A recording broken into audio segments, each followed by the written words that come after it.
سب سے پہلے بات کریں گے دہشت گرد بلوچستان میں سافٹ ٹارگٹ ڈھونڈنے لگے۔ مستونگ میں سیشن جج عبدالحکیم کاکڑ کو شہید کر دیا۔ قاتلانہ حملے میں سیشن جج کا محافظ بھی شہید۔ پولیس کے مطابق فائرنگ سے جوڈیشل مجسٹریٹ سمیت 2 افراد شدید زخمی ہوئے۔ سیشن جج مستونگ کی گاڑی پر حملہ ولی خان بائی پاس کے قریب ہوا۔ جج صاحبان کوئٹہ سے سیشن کورٹ مستونگ جا رہے تھے۔ وزیر اعلیٰ بلوچستان کا زخمی ایڈیشنل سیشن جج طارق لاشاری سے ٹیلیفونک رابطہ۔ گفتگو کرتے ہوئے کہا، قانون کے محافظوں پر حملہ ریاست پر حملہ ہے، دہشت گردوں کو ہر قیمت پر انجام تک پہنچائیں گے۔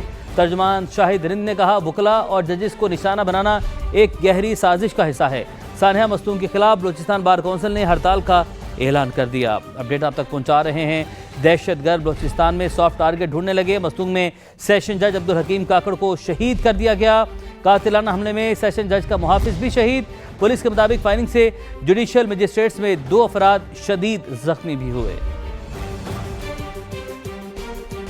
وزیراعظم شہباز شریف کی مستونگ کے قریب سیشن جج اور جوڈیشل مجسٹریٹ پر فائرنگ کی شدید مذمت۔ سیشن جج عبدالحکیم اور ان کے گن مین کے جاں بحق ہونے پر اظہار افسوس۔ وزیراعظم نے مرحومین کی بلندی درجات کی دعا کی اور اہل خانہ سے اظہار تعزیت کیا۔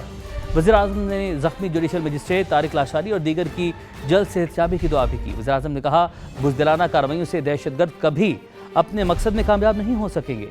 ملک سے ہر قسم کی دہشت گردی کے مکمل خاتمے کے لیے پرعزم ہے۔ سیکیورٹی فورسز کی بلوچستان میں مؤثر کارروائیاں تیز۔ دہشت گردوں کے خلاف گھیرا مزید تنگ۔ مستونگ کے علاقے کھڑ کوچہ میں بروقت کارروائی، فتنہ ہندوستان کے 6 دہشت گردوں کو جہنم حاصل کر دیا۔ کارروائی کے دوران متعدد دہشت گردوں کو گرفتار بھی کر لیا گیا۔ سیکیورٹی ذرائع کے مطابق گرفتار دہشت گردوں میں سہولت کار سمیت مرد اور خواتین خودکش بمبار بھی شامل ہیں۔ متعدد کمین گاہیں مکمل طور پر تباہ کر دی گئیں۔ ٹھکانوں سے بھاری مقدار میں اسلحہ اور گولہ بارود بھی برآمد کر لیے گئے۔ علاقے میں دہشت گردوں کی مذموم کارروائیوں کے بعد سیکیورٹی فورسز کی جانب سے انٹیلیجنس بیسڈ آپریشن تیز کر دیے گئے۔ دہشت گردی کے خاتمے اور خطے میں امن و امان کے قیام تک سیکیورٹی فورسز کی کارروائیاں مسلسل جاری رہیں گی۔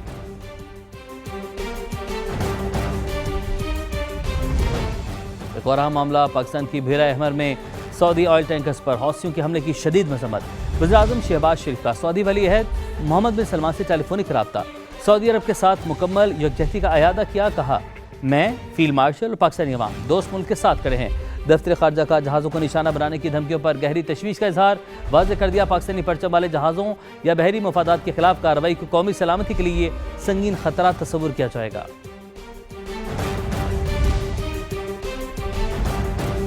امریکہ حوثیوں کے حملوں کی ذمہ داری تہران پر عائد کرے گا۔ اگر دوبارہ حملے ہوئے تو ایران کے ساتھ ان کو بھی سختی سے نشانہ بنایا جائے گا۔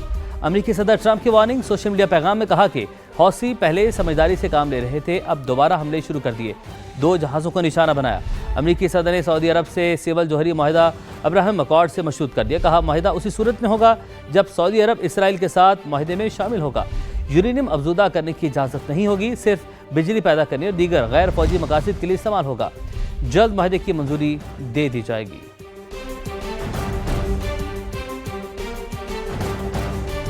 صدر ٹرمپ کی ایران کے پلوں اور پاور اسٹیشنز کو تباہ کرنے کی دھمکی۔ مجرمانہ اقدام۔ ایرانی وزارت خارجہ کے ترجمان اسماعیل بقائی کا رد عمل۔ کہا، عام شہریوں کو سزا دینا جنگی جرائم کے مترادف ہے۔ واشنگٹن جنگ کو بڑھانا چاہتا ہے، اسے عالمی قوانین کی پرواہ نہیں۔ امریکی فوجیوں سے کہتے ہیں وہ غیر قانونی احکامات پر عمل نہ کریں۔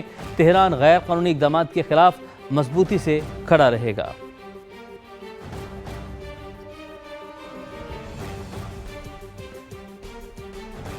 امریکہ کو ایران کے متعلق اپنی پالیسی اور رویے پر نظر ثانی کرنی چاہیے۔ ایرانی وزیر خارجہ عباس اراغچی کا مشورہ۔ کہا، واشنگٹن کے پاس ایرانی عوام کے مفادات کا احترام کرنے کے سوا کوئی راستہ نہیں۔ امریکہ اور ایران کے درمیان پیغامات کے تبادلے کے لیے ثالثوں کی کوئی کمی نہیں۔ اصل مسئلہ امریکہ کا غیر منطقی رویہ اور اس کے حد سے زیادہ مطالبات ہیں۔ ایران نے ہمیشہ امریکہ کے غیر منطقی اقدامات کا مضبوطی سے جواب دیا ہے۔ واشنگٹن کو ایران اور ایرانی عوام کا احترام کرنا چاہیے۔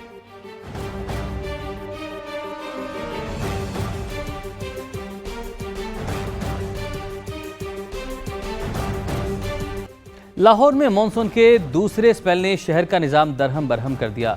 ریکارڈ بارش نے سڑکوں، عدالتوں، رہائشی علاقوں اور پوش آبادیوں کو بھی ڈبو دیا۔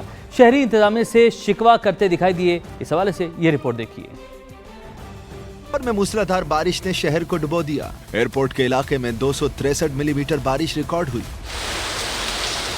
लिबर्टी, MM आलम रोड, हुसैन चौक, रेवन रोड, टाउनशिप, लाल पुल और केवलरी ग्राउंड समेत दर्जनों इलाके तालाब का मंजर पेश करते रहे। शमा कॉलोनी, मुगलपुरा और ताजपुरा में पानी घरों में दाखिल हो गया। नमाजियों के लिए मस्जिद तक पहुंचना भी मुश्किल बन गया, जबकि दुकानदार और रिहायशी इंतजामिया की अदम मौजूदगी पर शिकवे करते रहे। यहाँ पे कोई ऐसा एक्टिविटी नहीं हुई कि कोई आके कोई ये सीवरेज को क्लियर करे या पानी को क्लियर करे। बहुत परेशानी है, हमको परेशानी है। मेरी ये सामने फर्नीचर की दुकान है, बेसमेंट हमने इधर काम करना था, यकीन बिलीव करें सारा पानी नीचे चला जाता है। बंदा गिर भी सकता है। अब बच्चे हैं, बच्चे खेल रहे हैं, उनको कौन रोकेगा? बच्चे रुकते हैं, लेकिन ऐसे मसला होगा अक्सर भाई बंदा गिर जाएगा। अब मैं रास्ते में गिरता बचाऊं। दूसरी जानिब कैंट कचहरी भी ज़ेरे आब आ गई। वकला और साइलिन पानी से गुजर कर अदालत पहुंचने पर मजबूर रहे। इसने ट्रैफिक का पहिया भी जाम किया। गाजी अंडरपास बंद, हरबंसपुरा अंडरपास में 3 फुट पानी, जबकि लालक चौक में शहरियों ने कश्ती चला थी। गोल चक्कर तालाब बना रहा और जौहर टाउन की खयाबान फिरदौसी रोड पर शगाफ पड़ने से ट्रैफिक मुतबादिल रास्तों पर मुंतकिल कर दी गई। जानलेवा भी साबित हुई। कसूर रोड पर मोटरसाइकिल फिसलने से 2 भाई जाँ बहक हो गए। बरकी रोड पर एक शहरी गहरे गड्ढे में गिरकर मौजजाना तौर पर बच गया। रहमानपुरा में नौजवान को शहरियों ने पानी से निकाल लिया, जबकि DHA फेज 4 में मकान की छत गिरने से 4 अफराद जख्मी हुए। लाहौर में पानी तो आहिस्ता आहिस्ता उतर रहा है, मगर शहरियों का सवाल है कि बरसाती पानी के निकास के लिए बरवक्त इंतजामात क्यों नहीं किए जाते। लाहौर मानसून की बारिश ने वासा मुतल्लिका इदारों की दावों की हकीकत खोल दी। हरबंसपुरा अंडरपास में बारिश के पानी की निकासी न होने की वजह से 3 फीट तक पानी जमा हो गया। महरा हाशमी इस वक्त हरबंसपुरा अंडरपास में मौजूद हैं, उनसे ताज़ा 3 सूरत हाल जानते हैं। महरा बताएगा, वहाँ पर मौजूद हैं, क्या मनाजिर देख रही हैं आप यहाँ पर? मानसून की बारिश के बाद हरबंसपुरा अंडरपास तालाब का मंजर पेश करने लगा है। अंडरपास में 2 से 3 फीट पानी जो है वो खड़ा हुआ है। यहाँ पर कोई की टीम मौजूद नहीं है जो पानी की निकासी को बर वक्त यकीनी बना सके। ये पूरा अंडरपास बंद होने की वजह से और हर तरह की ट्रैफिक के लिए बंद होने की वजह से जो शहरी है, जो मोटरसाइकिल सवार है, जो गाड़ियों पर यहाँ से रोज़ाना की बुनियाद पर गुजरते हैं, वो शदीद मुतासिर हो रहे हैं। जो हमें पहले वासा की मशीनरी दिखाई गई कि हम इस मानसून का मुकाबला करने के लिए तैयार है, लेकिन ज़मीनी जो कारकर्दगी है वो हमें अब दिखाई दे रही है कि कई घंटे गुजरने के बाद भी जो बारिश का पानी है उसको नहीं निकाला जा सका। जब भी बारिश आती है मानसून की, तो ना सिर्फ इलाके डूब जाते हैं, बल्कि जो लाहौर की सड़कें हैं वो भी इसी तरह नदी नालों का मंजर पेश कर रही होती है, जिस पर तमाम शहरी खासे हमें हर बात बरहम दिखाई देते हैं। जी ठीक है मेरा, आपने सूरत हाल में बताई, आपका बहुत शुक्रिया। नाज़रीन, लाहौर के इलाके जौहर टाउन में खयाबान फिरदौसी पर 2 मकामात पर बारिश के बाद गड्ढे बन गए। शहरा के आधे हिस्से को ट्रैफिक के लिए बंद कर दिया गया। समा के नुमाइंदे दानियाल उमर इस वक्त मुतासर सड़क पर मौजूद हैं, उनसे जानते हैं। दानियाल बताएगा, इंतजामिया ने शगाफ को भरने के लिए क्या कोई इक़दाम अभी तक शुरू किए हैं? कि मैं इस वक्त मौजूद हूँ लाहौर के इलाके जौहर टाउन की मारूफ शाहरा खयाबानी फिरदौसी पर, जो कि अब ऐसा महसूस हो रहा है कि शगाफों वाली सड़क के नाम से मशहूर होने लग गई है, क्योंकि एक बार फिर लाहौर में आज सुबह से जारी मूसलाधार बारिश के बाद इस रोड के ऊपर 2 मुकामात पर गहरे शगाफ पड़ गए हैं। एक आप मेरे अकब में देख सकते होंगे कि शगाफ है जो कि कई फीट गहरा शगाफ जो है वो सड़क के एक साइड के ऊपर पड़ गया है, जिसकी वजह से यहाँ पर जो शहरी हैं उनको भी आमदोरफ्त में मुश्किल का सामना करना पड़ रहा है। इसी से चंद कदम फासले के ऊपर भी एक और शगाफ जो है वो इस सड़क के ऊपर पड़ गया है। उसको भी भरने के लिए जो इंतजामी इदारे हैं वो यहाँ पर काम कर रहे हैं। चंद माह कबल ही इस रोड को कंप्लीट किया गया था। यहाँ पर अरबों रुपए की लागत से सीवरेज का जो पाइपलाइंस हैं, इसके अलावा जो सड़क की तामीर है उसका मंसूबा मुकम्मल किया गया था, मगर ज़्यादातर जो शगाफ पड़ते रहे थे वो सड़क के दूसरी जानिब जो है वो शगाफ पड़ते रहे थे। ये वो साइड है रोड की जो कि अब रिसेंटली तैयार की गई है। ये सड़क भी नहीं तैयार की गई थी। इसी साइड के ऊपर जो है वो ज़्यादा सीवरेज का काम किया गया था। दानियाल, आपने अपडेट किया, आपका बहुत शुक्रिया। नाज़रीन, भारत की जानिब से सलाल डैम से पानी छोड़े जाने के बाद दरिया चनाब में सैलाबी सूरत हाल है। फ्लड फोरकास्टिंग डिवीजन के मुताबिक हेड मराला पर दरमियाने दर्जे का सैलाब है, जहां पानी का बहाव 1,95,000 क्यूसिक रहा है। इससे आगे हेड खानगी पर ऊंचे दर्जे का सैलाब है, जहां पानी का बहाव 2,61,000 क्यूसिक रिकॉर्ड किया गया है। हेड कादराबाद को भी ऊंचे दर्जे के सैलाब का सामना है। यहाँ पानी का बहाव 2,45,000 क्यूसिक रहा और पानी का रेला चिन्योट ब्रिज की जानिब बढ़ रहा है, जहां इस वक्त 1,32,000 क्यूसिक के साथ निचले दर्जे का सैलाब है। दरियाए रावी में हेड बलोकी पर निचले दर्जे का सैलाब है, जहां पानी की मिकदार 73,000 क्यूसिक रिकॉर्ड की गई है। दरियाए सिंध में तरबेला के मकाम पर निचले दर्जे का सैलाब है, जहां पानी का बहाव 3,36,000 क्यूसिक रहा है। दरियाए सतलुज में गंडा सिंह वाला पर 2,000 क्यूसिक, हेड सलमानकी पर 16,000 क्यूसिक रहा है।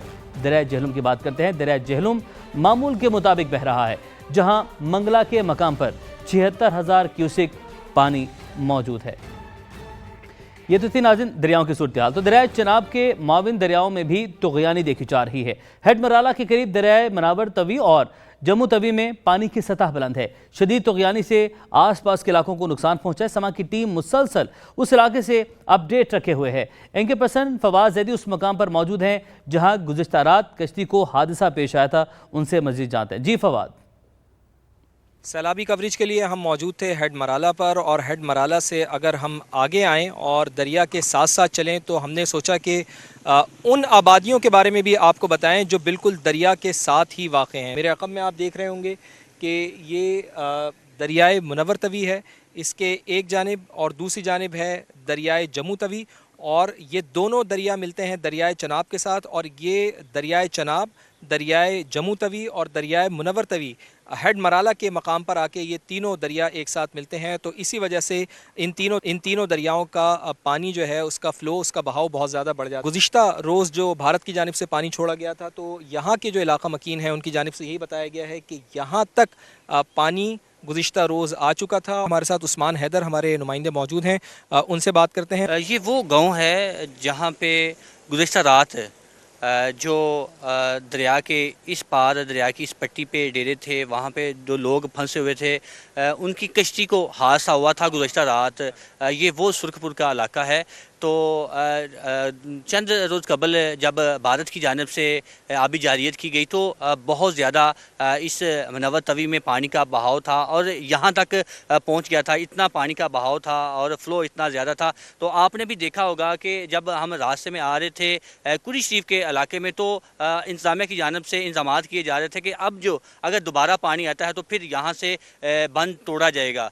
तो इन इलाका मकीनों को बचाने के लिए इंतज़ामिया की जानिब से ये इंतज़ामात किए जा रहे थे। अभी भी जो लोग यहाँ पर मौजूद हैं उनके लिए हम इंतज़ामिया से यही दरख्वास्त करेंगे कि इंतज़ामिया ख़ास तौर पर कुरी शरीफ का इलाका और सुर्खपुर का इलाका, इन देहातों को देखें, और इन देहातों से आगे जो देहात हैं, सुर्खपुर से कुरी शरीफ से जो आगे देहात हैं, वहाँ पर भी इंतज़ामिया अपने इंतज़ामात मुकम्मल करे। यहाँ पर कोई फ़्लड रिलीफ कैंप होना चाहिए, कोई यहाँ इंतज़ामात करें ताकि मुमकिना सैलाब के ख़तरे से इन लोगों को, यहाँ के इलाका मकीनों को बचाया जा सके। Welcome back. Istehkam Pakistan Party के मरकज़ी रहनुमा आन चौधरी से मरकज़ी मुस्लिम लीग और जम्मू कश्मीर यूनाइटेड मूवमेंट के वफूद की मुलाकात। दोनों जमातों ने आज़ाद कश्मीर इंतखाबात में IPP की हिमायत का ऐलान कर दिया। मरकज़ी मुस्लिम लीग के सदर खालिद सिद्धू का कहना था कि इस्तेहकाम पाकिस्तान पार्टी जहाँ अपने उम्मीदवार खड़े करेगी वहाँ हमारे उम्मीदवार दस्तबरदार हो जाएंगे। सदर जम्मू कश्मीर यूनाइटेड मूवमेंट सरदार बाबर हुसैन ने कहा, तहरीके आज़ादी कश्मीर के लिए हम मिलकर काम करेंगे। हमारा मिशन तकमील पाकिस्तान है। इस्तेहकाम पाकिस्तान पार्टी के साथ मिलकर जिद्दोजहद जारी रखेंगे। आन चौधरी ने हिमायत पर सदर IPP अब्दुल अलीम खान और मरकज़ी क़यादत की जानिब से दोनों जमातों का शुक्रिया अदा किया। उनका कहना था कि कश्मीर हमारी शहरग और माथे का झूमर है। कश्मीर और पाकिस्तान एक हैं और हम चाहते हैं कि कश्मीर की महरूमियाँ कम हों। फैसला किया कि वो आज़ाद कश्मीर में हमारे इलेक्शन में हमारे जो कैंडिडेट्स हैं उनके हक़ में विड्रॉ करेंगे और उनकी भरपूर हिमायत करेंगे। मेरी जमात की तरफ से, मेरी लीडरशिप की तरफ से मैं इनका बेहद मशकूर हूँ। कश्मीर हमारी शारग है, हमारे माथे का झूमर है। मैं सिर्फ ये कहूँगा कि हमें कश्मीरियों के लिए, अपने भाइयों के लिए, हमें अब उनके बेहतर मुस्तकबिल के लिए सोचना चाहिए। हमें उनकी महरूमियत दूर करनी चाहिए। हम किसी भी ऐसे अनासर जो कि इस मुल्क में इंतशार फैलाएँ, अफरा तफरी फैलाएँ, उसको ये हरगिज़ इजाज़त नहीं देंगे कि वो हमारे मुल्क में आकर ऐसी मनफी सियासत या मनफी प्रोपेगेंडा करें।